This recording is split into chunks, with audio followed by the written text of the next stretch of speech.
Well, let's get started. Maybe they'll get the idea. I want to thank David for filling in for me last week. I was out of town. A couple times I was out of town. As always, I don't know about the rest of you, but when you leave town, boy, home looks good when you get home.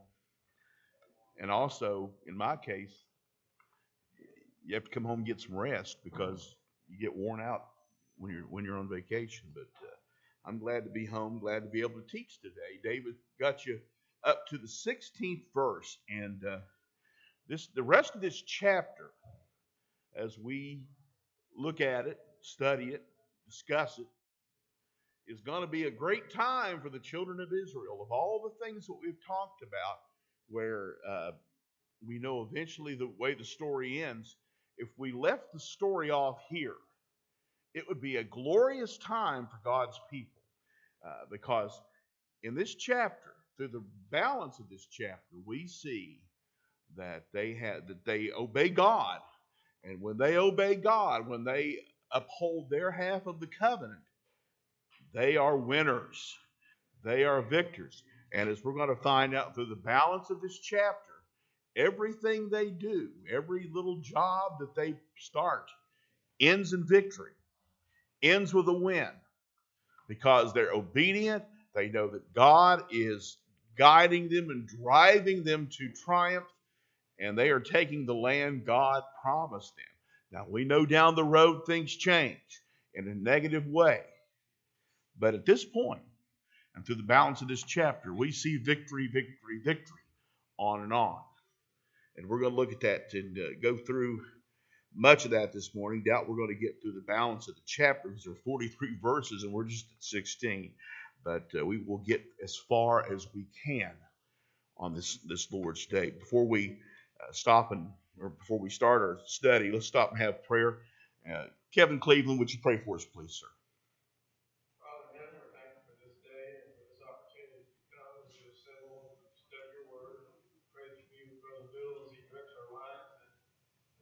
Recollection of the things that he studied. You present them in a way to us that we can better understand the word and apply it to our daily life. We're so thankful for each one here, for the congregation. We pray you continue to bless us as we work in this area that we strive to teach the gospel to those that are lost. Thank you so much for Jesus, for his blood that was shed on the cross for our sins. In his name we pray. Amen. Of course, last week David took you through the early parts of this chapter where all of a sudden these people who had become the servants of the children of Israel, their land, their people were threatened by 5 separate kingdoms. They were upset that there had been I guess you could say a bargain that had been worked out between Israel and the people of Gibeon.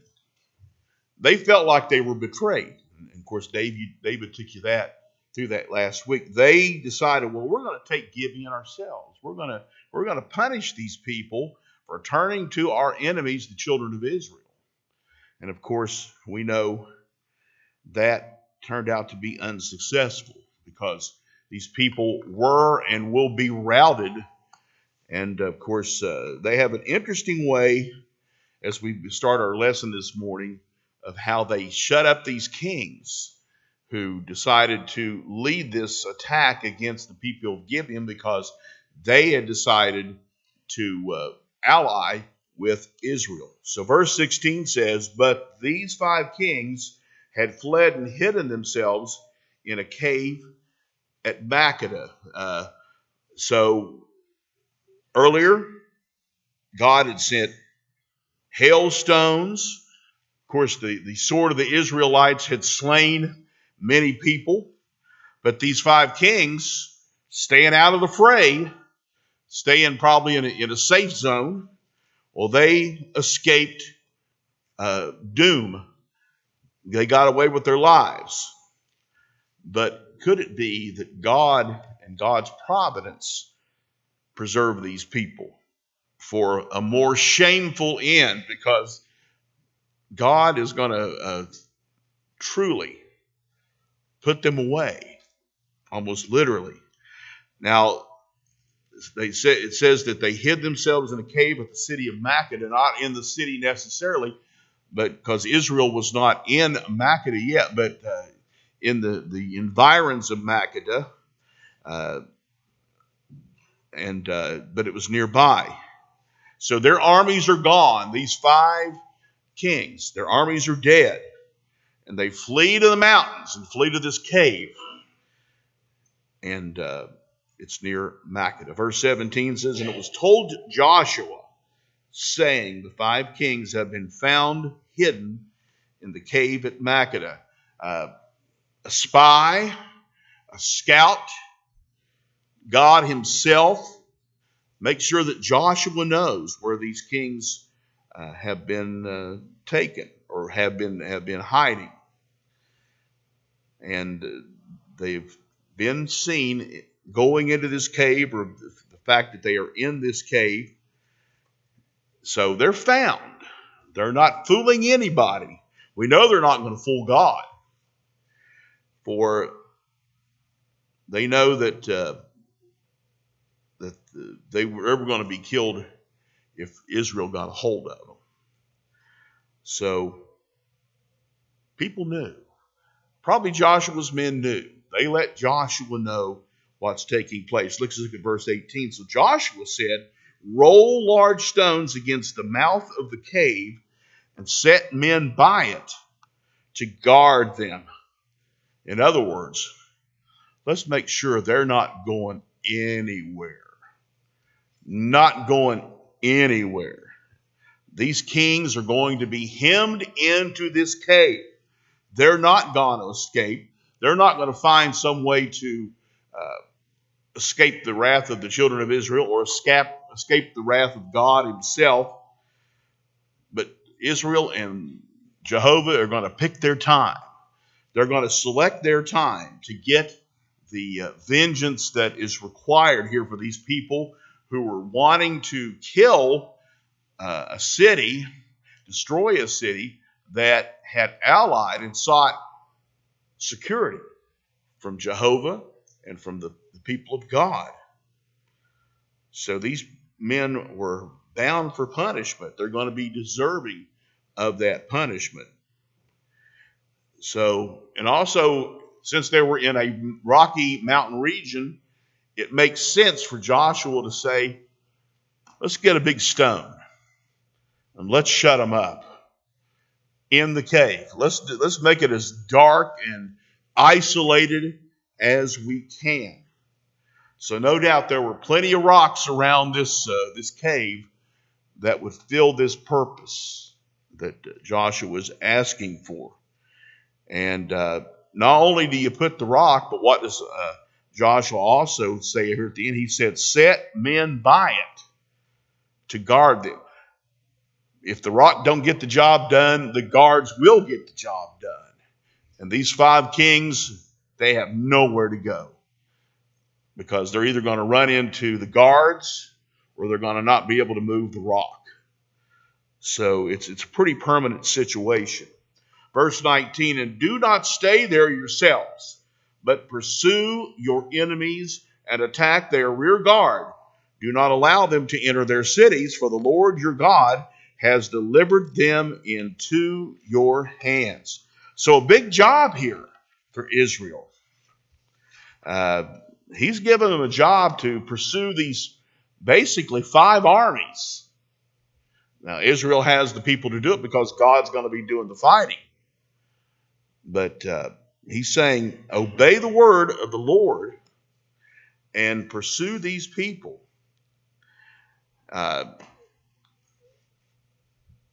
And he talks about, you're going to see their tails because they're running away. Kings are shut up. Israel's coming. They're scurrying. They're like little rats looking for that hole in the wall. That's what these 5 nations are doing. They're running away, and you're seeing their hindside. And it says, don't let them get away. Don't let them enter their cities. Do Do not allow them to enter their cities, for the Lord your God has delivered them into your hand. Here, this is a great promise through Joshua from God. It encourages them. It maybe makes them work a little faster to pursue these people, to have eagerness to be vehement in the way that they attack. And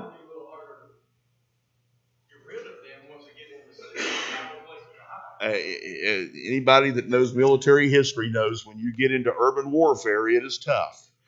How many times did we see in World War II when the U.S. Army got into especially Italian cities, other places like that, or even when they got into Germany, it got a little tough because you had snipers, you had people hiding places and then would come out to attack you. You're right. Yeah, urban warfare is tough, and this would be urban warfare even in an ancient setting. So Joshua was telling them, jump on them early. Don't let them get away.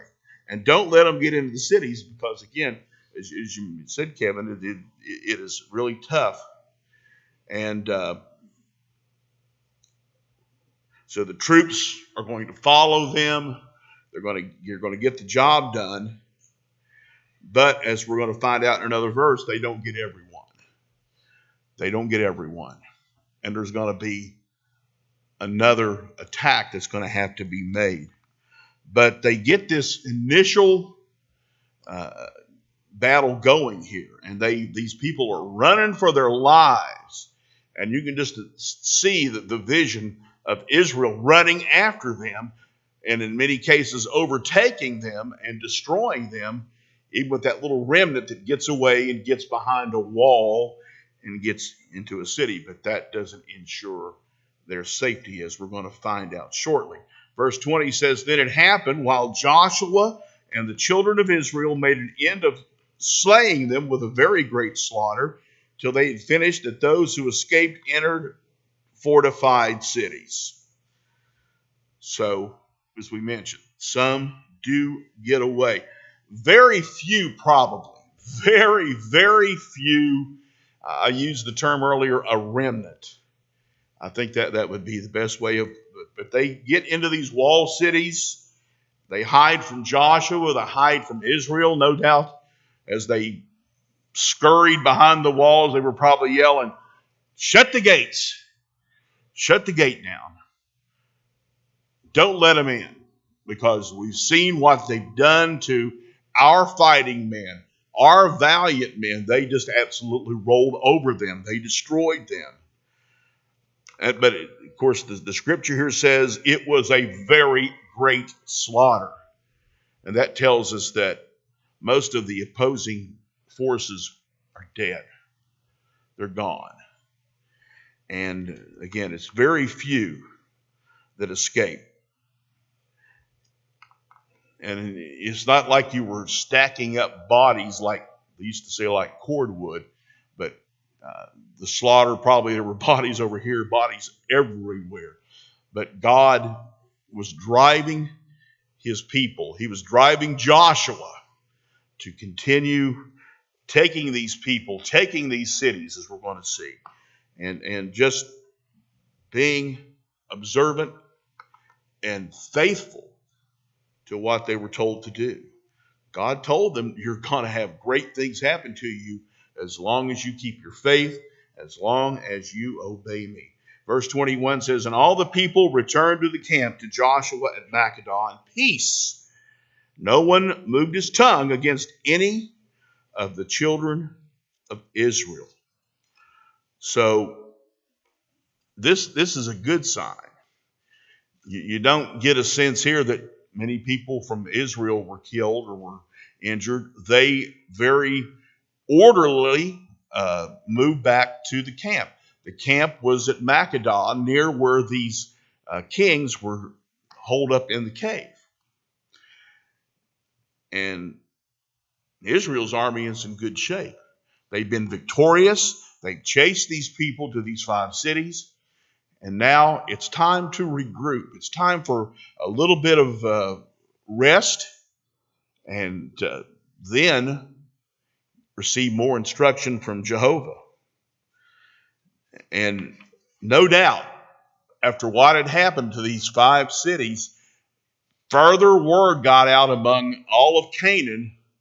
Look what these people are doing to us. Look how they are destroying our brother kingdoms, our brother cities. And are we next? Are we going to feel the brunt of this? Or are we bound for destruction?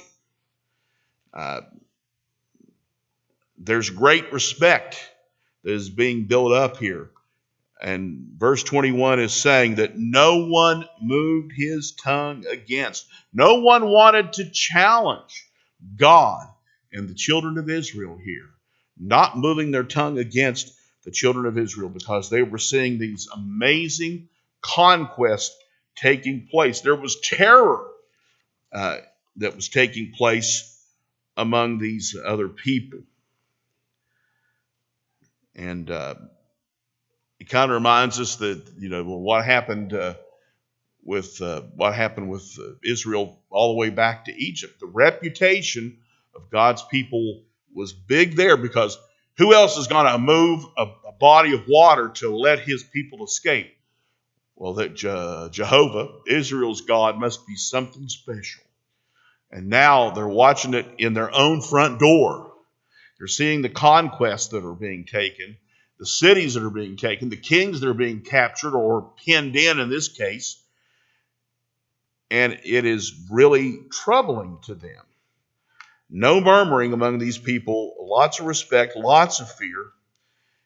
So Israel's waiting for the next orders of battle from the general of all generals, and that is Jehovah. Jehovah is the one, again, driving this nation, his people, keeping his half of the covenant, that these lands, these cities are going to be theirs as long as they are faithful to the promise they made to him to serve him. Verse 22. Then Joshua said, "Open the mouth of the cave and bring out those 5 kings to me from the cave." Now we know that there is going to be a punishment on these 5 kings. These 5 kings that wanted to challenge Israel's ally. And in a sense, they wanted to challenge Israel and they wanted to challenge God. There were covenants between the Gibeonites and children of Israel. It was almost like almost a protection pact between them. Well, these 5 kings and these 5 cities challenged all that. Well, God was not going to let that go unpunished. And so the time has come to act. And Joshua tells them it's time to open this cave near Makkedah. And these 5 kings have to face justice. Receive their sentence in a public manner, out in the open. And this encourages Israel's troops. It is more terror for the Canaanites, and especially for the people of Makkedah, where they're kind of camped in front of now. They're going to see all this. They're going to look at all this and see these kings suffer. So these 5 Amorite kings were brought out of their cave, which has now become a prison cave.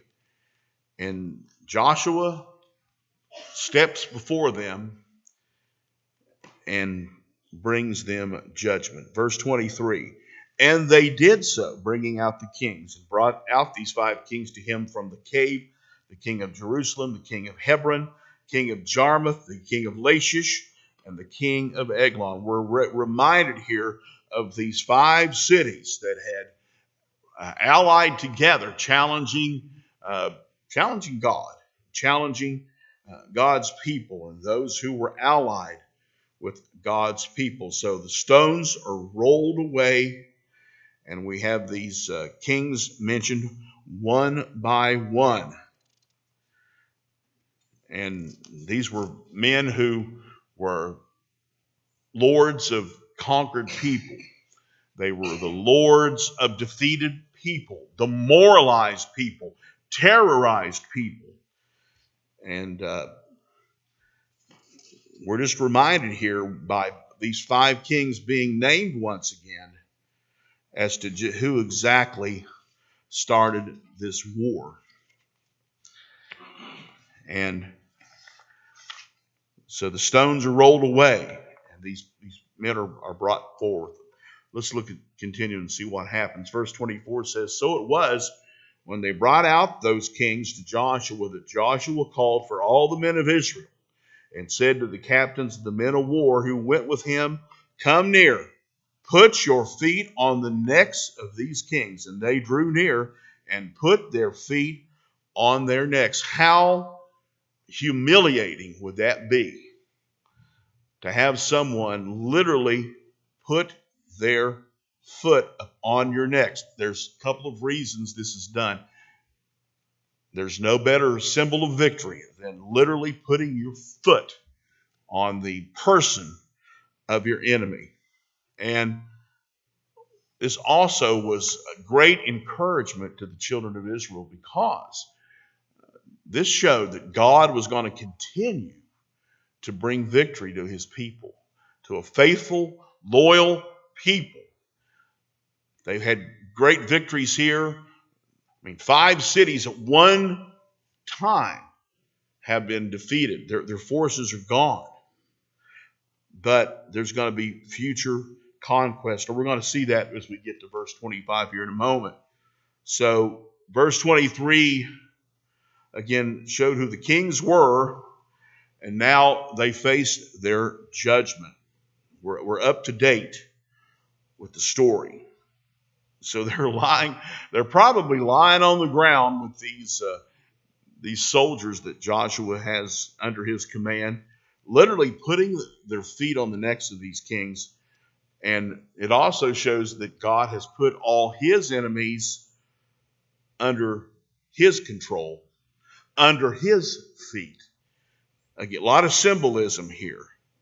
And this is an inspiration for God's army, the children of Israel, to march forward, keep on pursuing enemies, continue to take land, take cities, and do all the things that God said that they would do and could do in order to inhabit the promised land. Verse 25. Then Joshua said to them, "Do not be afraid, nor be dismayed. Be strong and of good courage, for thus the Lord will do to all your enemies against whom you fight." That's the message right there. Joshua was saying, God did this here. He's going to keep on doing it. He's going to keep on keeping on in driving you to conquest, driving you to success. This is encouragement. Sometimes a battle will get fierce, and it seems like maybe the enemy's having a little bit of success. But what's Joshua saying here? There's going to be a day when God is going to put all your enemies under your foot. Your foot's going to be on all of their necks. And just like we know that in eternity, Satan is going to be defeated. Satan was defeated when Jesus rose from the cross. Satan's going to continue to lose despite the challenges he gives us on a daily basis. He never wins. He will never win. And those who are allied with God are going to be victorious. So there's encouragement here. Have faith in God, Israel, and put your enemies under control. And in the same way, we as Christians, we can share victories daily over the devil when we are tempted, when we're faced with situations that might hurt our faith. Overcome them, jump over them, and be victorious. Use other Christians to encourage you. You encourage your fellow Christians, and we will be victorious. We will defeat Satan.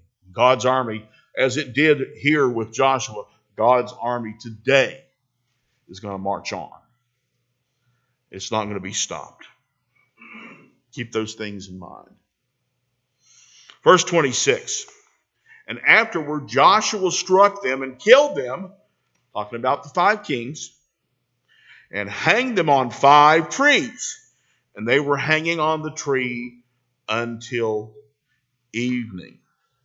So, in a sense, they each had their own individual scaffold, which was a tree, of course. Said that they were defeated by the sword. It doesn't say if Joshua himself did all the killing or others that he had ordered them to do. Hanging them on 5 trees, they're all separate to their shame, to their disgrace. When you look at them and they're hung. And it's not that something's happened collectively here. Each has their own space of dishonor. And that's what you're seeing there. And of course, to enemies of Israel, this is just more terror. Look what they did to these 5 kings. Look what they did to these men who were these leaders of these cities. They brought them in disgrace as they killed them. And it says that they hung on the trees for a long time. It wasn't like we just put them up there and took them down real quickly. He said that they were there until the evening. This, again, was a way of bringing contempt on them and bringing terror to other people. And again, the people of Makkedah were just nearby and no doubt are seeing this all occurring. And you know what? They know probably we're next. And of course, they are going to be next. So it looks like these men were slaughtered, then hung. Again, this is just a symbol of terror to anyone who wants to challenge Israel. And also, it's a signal to Israel to view. These are supposedly great leaders, mighty men, but now they're nothing. Israel, God did this for you. God caused this to occur. Brought these men, humbled these men to nothing. All their regalness and their glory is nothing. They're dead. They're hanging from a tree. Israel, look what you can accomplish by remaining faithful to Almighty God. And no doubt this would fire up an army. I mean, these are great triumphs for these, although it's just 5 men. What have they already done? They've routed the armies of these men. Very few of the inhabitants of these cities are left. And we know that their time is going to come as well. So, great disgrace to these kings. Great honor and encouragement to Israel, as this sort of like is the end move for God's people by putting these men on a tree. By putting that is a good, but that is very true. That what David was mentioning is that is a disgraceful ending for any, and we can go back to the end of World War II when Italy was finally subdued. What did the people do? Well, they turned on Mussolini and his mistress, Clara Petacci, and they took them to a square in Milan, hung them up, and beat them and spit at them and did every nasty thing you could think of doing here. Here's a man who was strutting around thinking he was Il Duce. What a horrible end. Not that it wasn't deserved, but that very much is very similar to what we saw here. That's true. They used piano wire. Garrote. Is it a garrote? Anyway, but yeah, that is a great comparison to what has happened here. Well, verse 27 tells us it's time to take them down. Take them off the tree. So verse 27 says, so it was at the end of the going down of the sun, Joshua commanded, and they took them down from the trees, cast them into the cave where they had been hidden, and laid large stones against the cave's mouth, which remain until this very day. Of course, there was a reason for taking these bodies down. We go back to Deuteronomy chapter 21 and verse 23. So what Israel was doing here was obeying the law. Verse 23 says, his body shall not remain overnight on the tree, but you shall surely bury him that day, talking about an enemy. But you shall surely bury him that day, so that you do not defile the land which the Lord your God is giving you as an inheritance. For he who is hanged is accursed of God. So they're obeying the law here. They are faithful to the law. And Joshua knew that they had to obey this. They did not want to defile the land, a land that was going to be theirs, a land that they were going to conquer. Joshua was careful to obey the law. He was quite observant. And this was going to be consistent as they continued to take cities and to take places. So they take these bodies down at the sunset, throw them into the cave where they were hidden. It was now their grave. 5 dead kings in a cave grave. And these great stones, may have been the same stones that had been there earlier, are laid again at the cave's mouth. It was not a monumental pile, but they were just going to bury these bodies and keep them being dragged out as some sort of a symbol. And actually, it was probably a more honorable way of burying them than just leaving their body out into the wild and having wild beasts do things to them. And the writer of Joshua says that their bodies are still there whenever this was written. So, at the end of the day, these kings and their demise and their being put up on the tree, it had served its purpose, and they're buried in the cave that they were hidden in. Joshua, good man for being so observant of the law, not letting things get away from them, not letting, you might say, just being so exuberant that they forget that they are serving a God who demands certain things. But they do. And God's people are going to continue to do well as long as they are observant, as Joshua is observant.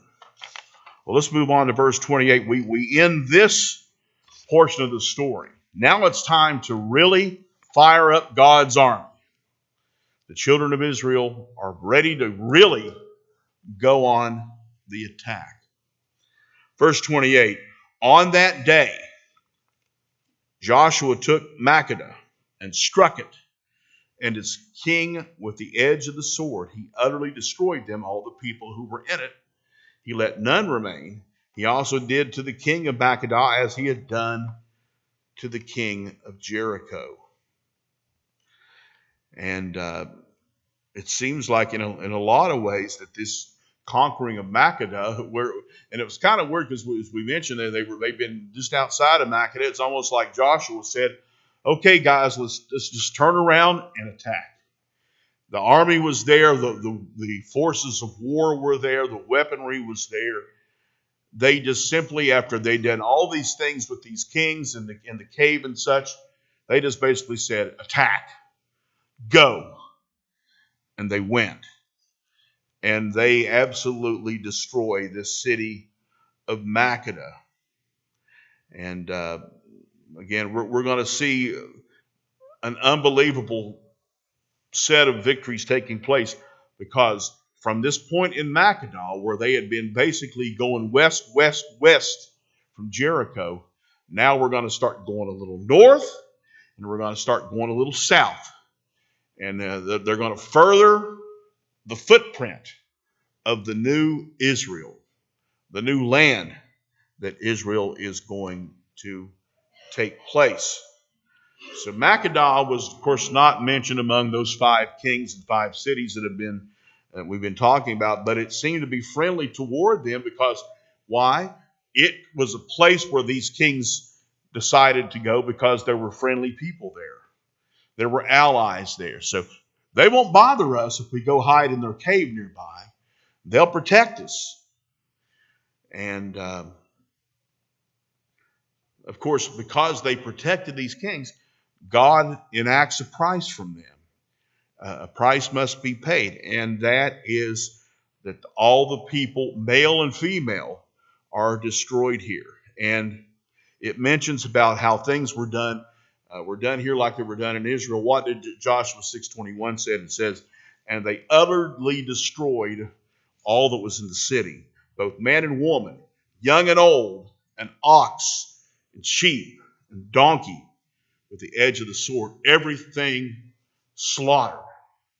And because they were willing to destroy or to protect these kings, they faced the vengeance of God's people.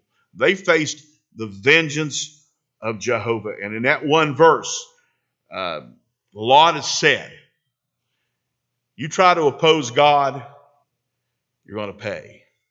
You oppose God's people, you're going to pay. And Makkedah does pay. Verse 29, then Joshua passed from Makkedah and all Israel with him to Libnah, and they fought against Libnah. So now we're rolling. We're rolling. We've had this incident with the kings, with the 5 cities, and now we're going to start taking these cities and taking these territories. And the first one that is mentioned here is Libnah. And this is an army of Israel they're on the move. They're excited. They've had this great victory in Makkedah. So Joshua and the army ready to move on. So they've moved on from Gilgal onto these conquests, and now they're going to this city of Libnah. And these soldiers seem to not have a lot of problem at Libnah. And it turns out that Libnah would become one of the Levitical cities in the tribe of Judah. And remember that Levites didn't have a place among the lands, but they had certain cities and certain territories. Well, Libnah, the city that they've just taken here, would become one of these cities where the Levites could live, the Levites could grow crops, could take care of their own needs. And this was land that was provided for, and Israel's army and God had basically given a victory where this land was given. Well, we will stop there because it is 20 to 10. Thank you for your attention, your comments. We had a good class this morning. We will continue as this army rolls on next Sunday.